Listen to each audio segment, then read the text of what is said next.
Welcome to HCS Talks. I'm your host, Superintendent of Hampton City Schools, Raymond Haynes. Welcome to the second season of HCS Talks, the Hampton City Schools podcast. Our goal is to educate, inform, and even entertain both our community and listeners beyond. Each episode covers a variety of topics from education and student success to the work of our teachers, support staff, parents, and community partners. We will also dive into programs, initiatives, and more, offering something valuable and informative for everyone. So we hope you will tune in and continue listening to HCS Talks.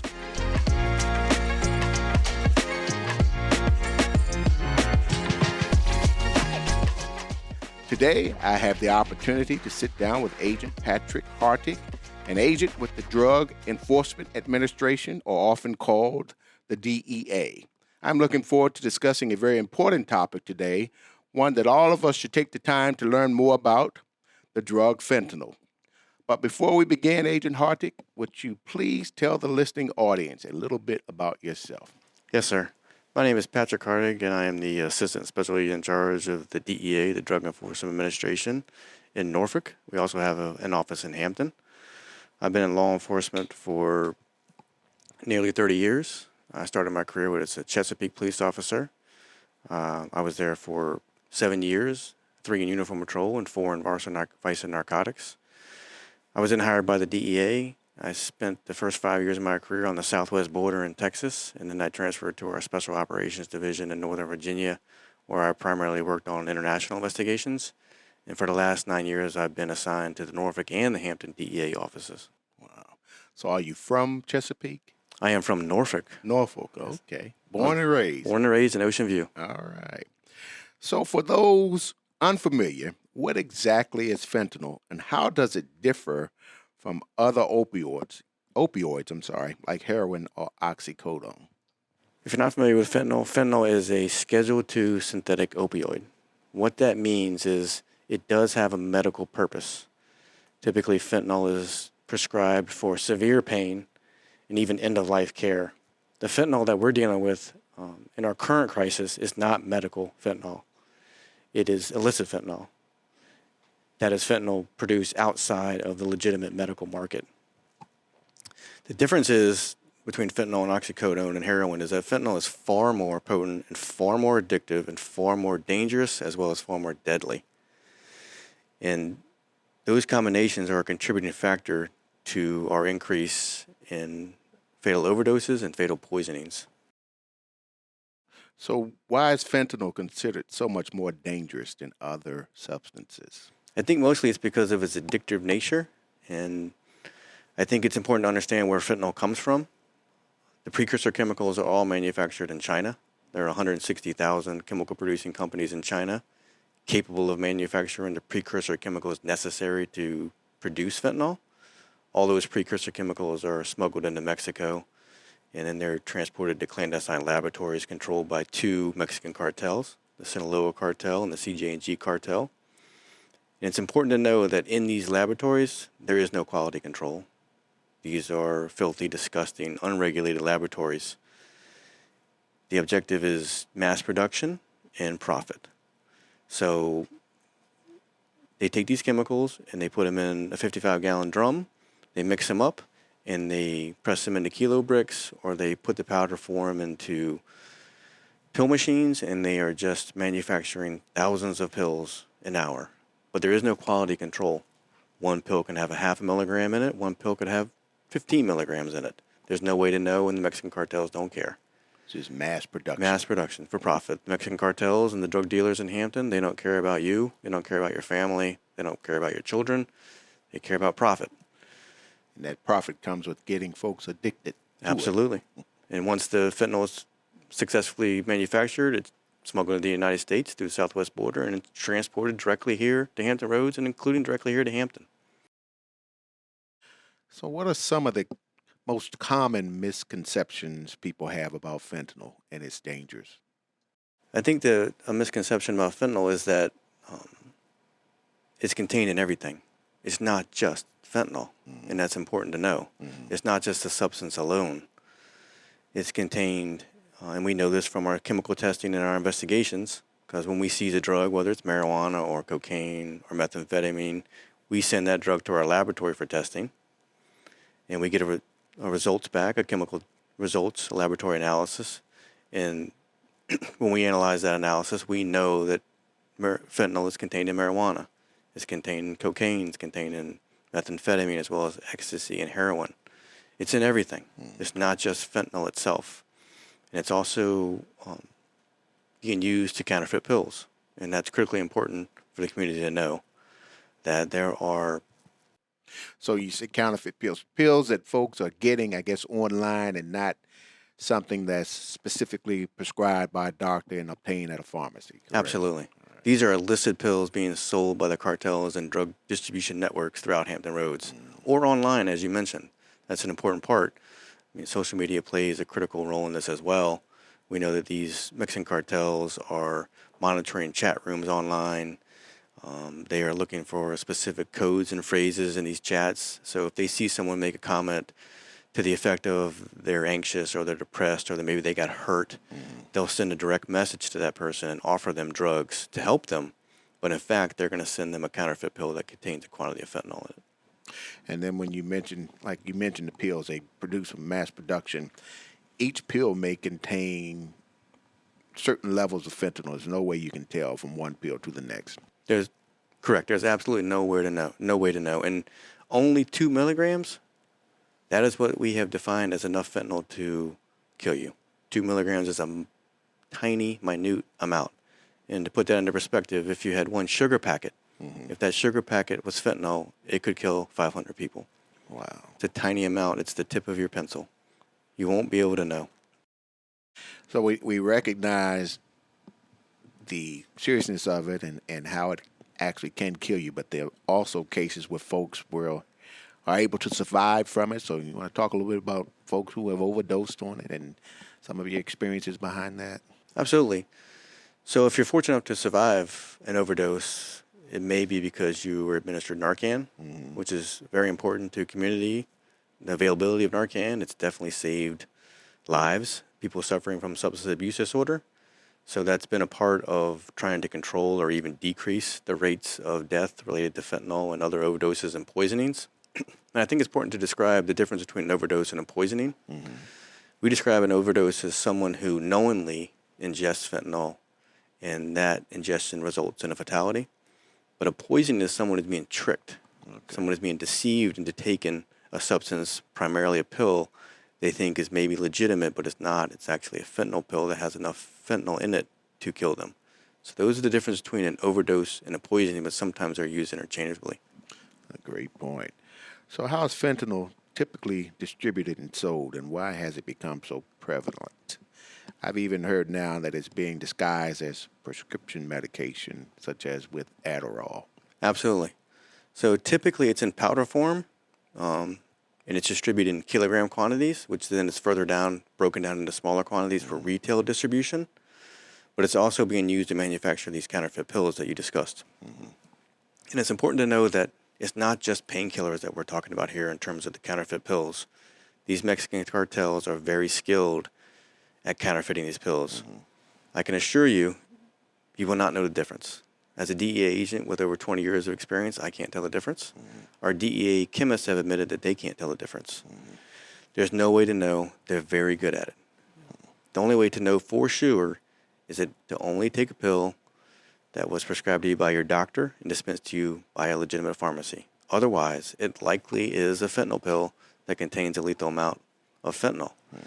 And last year, the DEA seized nearly 70 million counterfeit pills. And we know from our testing that of those 70 million pills, 7 out of 10 contained at least 2 milligrams of fentanyl. And that could actually kill you. A deadly dose. And that is not a sustainable figure for our community. So do you know specifically how much of that is entering the city of Hampton or the Hampton Roads region altogether? Absolutely. I mean, there are hundreds of thousands of pills that are available for distribution right now, and extensive quantities of fentanyl in kilogram form. And a kilogram is 2 pounds. So it is widely available, it's cheap, and it's addictive. And those factors together are a driving force behind the crisis that we're dealing with. So back to your point, the safest measure is to make certain, really the only measure, if you're taking a medication or a pill, needs to be something prescribed by the doctor and administered through a pharmacy. Absolutely. And again, it's not just painkillers. A lot of people believe that it's just oxycodone or some other painkiller like Percocet. It's not just that. It's also Adderall. It's also Xanax. They're going to counterfeit any pill that they think will generate profit for them. Which oftentimes when you spoke to the group of high school executive principals, you were mentioning how college folks will think that taking something like Adderall to stay up and study and focus when they're getting it off the streets, not realizing once again that it contains fentanyl, a lethal amount of it as well. You want to speak a little bit about that? Yes, that's accurate. So there have been situations where there are students who are interested in staying up late to study for a test, and they take a pill they believe to be Adderall for the purpose of staying up, believing it'll give them energy. But in fact, it wasn't from a doctor. It wasn't a legitimate pill. It wasn't an actual Adderall pill. It was a pill that contained fentanyl, and that produced a poisoning. So, and the same applies with Xanax. I mean, it's created a new pool of victims that the community has to deal with. It's not just someone you believe is suffering from substance abuse disorder. We don't live in that world anymore. It's not the stigma that most people associate with drug abuse. That's not happening anymore. There are examples of people who are domestic abuse survivors who are dealing with anxiety and depression, and they believe that they're taking a Xanax pill to help with that, but in fact it was illicitly produced and illicitly distributed, and that is also generating fatalities. But again, can't drill enough about the fact that if you're going to take it, get it from your doctor and a pharmacy as well. But they look for all ways to try to get folks or individuals hooked on this fentanyl. And once they get you hooked and addicted to it, then that's the pull or draw. Absolutely. And there is a marketing strategy that these cartels and these drug distributors deploy. They are marketing to kids. It's an absolute fact. We know that from our seizures. What are some of the ways you've seen that they've marketed towards the younger generation? A lot of it has to do with the production of the actual pill. So they're making these pills look like candy or look like vitamins, or they'll produce them to be multicolored or even tie-dyed. And what we've determined is there's no legitimate reason to manufacture a pill that looks like that other than to make it appealing for kids, to market to kids so that you can sell that drug to those children, and that'll either lead to their unfortunate death or their addiction, which in turn generates profit for the cartels.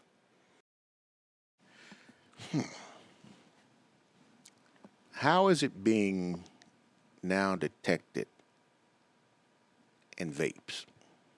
Well, it can't be.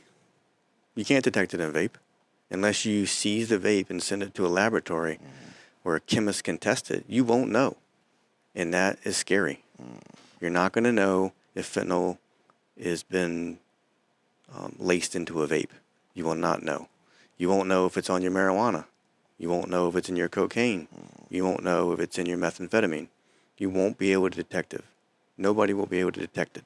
Unless that substance is physically seized and tested, you won't know whether it contains fentanyl. And it's not just fentanyl. It's also important to know that these cartels are adding other substances to fentanyl, including xylazine. If you're not familiar with xylazine, it's not allowed or permitted for human use. It is a sedative or a tranquilizer used by veterinarians for medical procedures on animals. But we know that from our chemical analysis and our seizures that xylazine is frequently being used in combination with fentanyl, laced together in one product. What happens if someone consumes pronounce it again? Xylazine. Xylazine. Right. What happens? Well, one thing we know for sure happens is that Narcan has no impact on xylazine. Narcan reduces the effects on your brain from opioids. Xylazine is not an opioid. So if you make the unfortunate and poor decision to use drugs, a drug that contains fentanyl and also has xylazine, and you receive Narcan, it may reverse the effects of the opioids, but not the xylazine. The xylazine will have a dramatic impact on your body. So the xylazine is like a tranquilizer. It is. Okay. It's typically called tranq, and I don't know if anybody listening right now has ever seen a story about the drug that rots the skin off your bones. That's xylazine.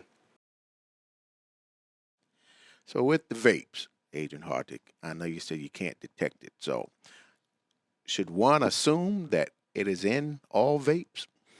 I think if you want to be overly cautious, you should. It's not only that it's fentanyl, but all the other dangerous chemicals that are contained in vapes. Vapes are running along with a parallel feature that we're dealing with in drugs in general, and that is the complete transition to synthetic drugs. And what I mean by that is drugs solely produced in a laboratory. We're completely moving away from plant-based drugs. We already know that there's synthetic marijuana. We know there's been experimentation with synthetic cocaine. And when that occurs, there'll be no more plant-based drugs. And that's what these young adults and juveniles and students need to understand about vapes. You're consuming something that was made in the laboratory. They're experimenting with you. Right. There's no way to know the short-term and the long-term impacts that vaping will have on you and your brain, other than to say that it's something that's generated in a laboratory. And that is dangerous. And you spoke about this, and I don't know if you want to expound on any of it. What impact has the rise of fentanyl had on communities and public health? And specifically, can you address the increase in the availability of fentanyl in our area? Well, in terms of public health, it's obviously declined public health because there are so many people dying every day. Someone in Hampton Roads overdoses nearly every day. Wow. It's that dramatic. Wow. So those are families that are destroyed. And even if you're fortunate enough to survive an overdose or a poisoning and you become addictive, you now have a lifelong struggle. And that is not something that a student should deal with at age 15, 16, 17, 18 years old. Absolutely not. To be faced with a lifelong disease where you'll constantly struggle against the need to pursue the drug that you're addicted to. So obviously from a community perspective, it's devastating the communities. It's devastating families. I'm worried for the time that all of us eventually don't know someone who was impacted by a poisoning, an overdose, or a death from fentanyl. And it's widely available, it's inexpensive, and it's addictive. And those things combined are extremely dangerous. I've been in law enforcement for nearly 30 years. This is the deadliest crisis that I've ever dealt with. How does fentanyl exposure pose a risk to first responders and even the general public? There's a risk there. I mean, typically fentanyl that produces an overdose or poisoning is ingested, but it can be inhaled and it can be absorbed through your skin. So from a law enforcement perspective, we obviously take precautions every day. We wear protective gear, gloves, long sleeve shirts. We have an industrial equipment that we use to process fentanyl so that we don't touch it and all the fumes are basically absorbed into a filter. That's how serious we think it is in terms of our own public safety, our own safety, and how we handle it. So obviously it's widely available and you can absorb it and you can inhale it. And juveniles and young adults are probably the most vulnerable and the most exploitable because when you ingest fentanyl, part of what determines an overdose or a poisoning is your tolerance. Right. Most students and juveniles don't have any tolerance to fentanyl or any other drug. So in the world that we live in today where one mistake can end your life, if you take a pill, it will likely contain fentanyl in it. And just that 2 milligrams would be enough to cause your death because there is no tolerance. So are there any recent developments or strategies in law enforcement that have been effective in combating fentanyl distribution and abuse? Well, from the DEA perspective, along with our local, state, and federal partners, including the Hampton Police Department, we have a great relationship with the Hampton Police Department. They have a task force officer, a detective assigned to our DEA task force, and his responsibility is to conduct meaningful and comprehensive investigations for the city of Hampton to arrest those drug dealers who are distributing fentanyl to the communities of Hampton. So that coupled with our simultaneous approach, which is supply and demand. When it comes to supply, we're going to continue to work our investigations. We're going to continue to make arrests. We're going to continue to seize drugs. But the public awareness is equally as important. And that's what part of this podcast is, and other presentations, and talking to the community, so the community is aware of the lethal dangers of fentanyl. I would encourage everybody listening to talk to their family members, to talk to their colleagues, to talk to their friends about how dangerous fentanyl is, and how 2 milligrams can kill you, and how it's contained in everything, and how to be very important with the prescription pills that you take, and to ensure that they're actually legitimate pills. Community awareness, or awareness in general, I think is one of the keys to combating a lot of this as well, which is why we are going to make certain we're more proactive in this, and ensuring that you have many opportunities as you would like to get into our schools and have conversations with the staff and students regarding this. Do you have kids? I do. How do you talk to them about this? I talk to them frequently. And for me personally, as a father, I realized the crisis was at a critical stage when I came to the understanding that I had to talk to my own kids about it. And that as a DEA agent, I couldn't protect them. And my kids have lived in a law enforcement house since the day they were born. But I felt the need to talk to them almost every single day about it. My teenager doesn't leave the house until we have a conversation about the dangers of pills and fentanyl and all the other associated drugs. So, again, just to your listeners, to him directly. Exactly, and it has to be persistent, and it has to be relentless, and there has to be constant reminders, especially for teenagers, students in high school. So I think you need to frequently talk to your kids about the dangers and give them the information they need to make a good decision about their life. Absolutely. You've been in this for over 30 years, correct? Close to 30 years. So just with this whole fentanyl, issues with fentanyl in general, can you share some of the things that you've experienced and how it has tremendously adversely impacted families? Absolutely. So, we have conducted countless investigations in the Hampton Roads area involving death from fentanyl overdose or poisoning. And speaking with the victims, their families are destroyed, especially with teenagers and students, because they're being deprived of living a life. They're being deprived of being successful. They're being deprived of going to college, having a family, and being a productive member of society. They don't get the chance to be a TV producer or a superintendent or a DEA agent or a broadcaster because they made one mistake, maybe because it was peer pressure or they felt the need to do it, but one mistake and they're no longer alive. So it's dramatic, the impact it's having on communities and families. It's very difficult to recover from as a family because you've lost a loved one, especially if that loved one is a juvenile. And I know when you met with us a couple of weeks ago, you shared a story about a particular family, and the mom she comes out with you sometimes to talk about her experience, and as well as the young lady's best friend that was impacted by that. You want to talk a little bit about that? Right. So as part of our community awareness, we've partnered with Shannon Doyle, along with other mothers who have lost their children. But Shannon tragically lost her 16-year-old daughter, Michaela Cox. She was a student in Virginia Beach when she passed away. And Shannon has now become part in public advocacy and awareness for fentanyl, the dangers of fentanyl.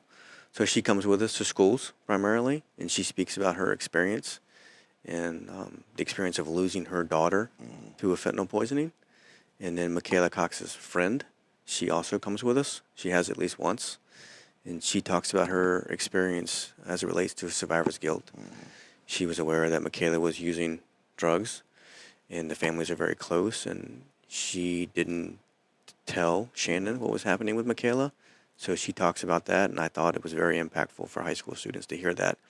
Not just to hear what they might interpret as a lecture from me, a DEA agent, but to hear from a mother who was directly impacted and how real this crisis is. And it presents a more realistic picture to have a parent come out and talk to these young people and a teenager talking about the impact it had on her as well. I think it probably will have folks very attentive to the message and hopefully take heed to it as well. Absolutely. And that's our goal, and that's the objective, is to give students the information they need to make good decisions. They need to know how dangerous fentanyl is, and they need to know that it's in everything. It's everywhere. Yes, you can't escape it. Yes, sir. And we talked a lot about this, but next question, if you wanted to just share additional information, how important is education and community outreach in preventing fentanyl abuse, and what can be done to further spread awareness? Well, obviously, it's critically important, public awareness. Right. I mean, it's equally as important as to all the enforcement operations that we conduct. Right. We have to arrest people. We have to seize drugs. We have to make sure the community is safe. But at the same time, the community needs to know that this drug exists and how dangerous it is, and it can kill you. So public awareness is very, very, very important. And I think that all of us collectively, the school system, the DEA, all our law enforcement partners, we need help from the community. Right. We need you to talk to everybody about it. Right. Please talk to your children about it. I think it starts in the home. Yes, sir. The message needs to be frequent and consistent as well. Absolutely. And I know you mentioned you're already working with the police division, Hampton Police Division, and just to put it out there for the listening audience, it was Chief Weidman that actually told me about you, and he says you might want to have a conversation or hear what Agent Hartig has to present. I think you will find it pretty powerful and very much needed for our community as well. So certainly thank him for pointing me in your direction, and we're going to make certain we do our part in enhancing awareness throughout the community, and particularly with our young people and their parents as well. So any final thoughts you would like to share as we close out today? I just want to thank you for the opportunity to help with our public awareness. I would just say in conclusion, just always remember that there's just there is an extreme amount of counterfeit pills out there right now in the illicit market. Please don't take a pill unless it was prescribed to you by your doctor and dispensed to you by a legitimate pharmacy. And also remember that we are finding fentanyl in everything. It's not just fentanyl in isolated situations. As we previously discussed, it's in marijuana, it's in vapes, it's in cocaine, it's in heroin, it's in methamphetamine. And the community needs to realize that it's not just fentanyl. It's fentanyl in combination with all the other drugs that are causing this crisis. Wow, scary, but what you shared was critically important, and hopefully our listeners will take heed to it and spread the message throughout the community and the world as well. So thank you again, Agent Hartig, for being here today. I'm certain our listeners have taken away some valuable information from our discussion. I know I certainly have, and it's my second time meeting with you, and this would be my, following this, I will make a call to my daughter once again. Thank you. All right. And to our listeners, remember, education is the most powerful weapon you can use to change the world. As one community, one transformation, we will ensure academic excellence for every child, every day, whatever it takes. We will catch you next week. Listen to learn more about Hampton City Schools. New episodes of HCS Talks drop on Thursdays. Subscribe and listen to HCS Talks. HCS Talks is a Hampton City Schools production.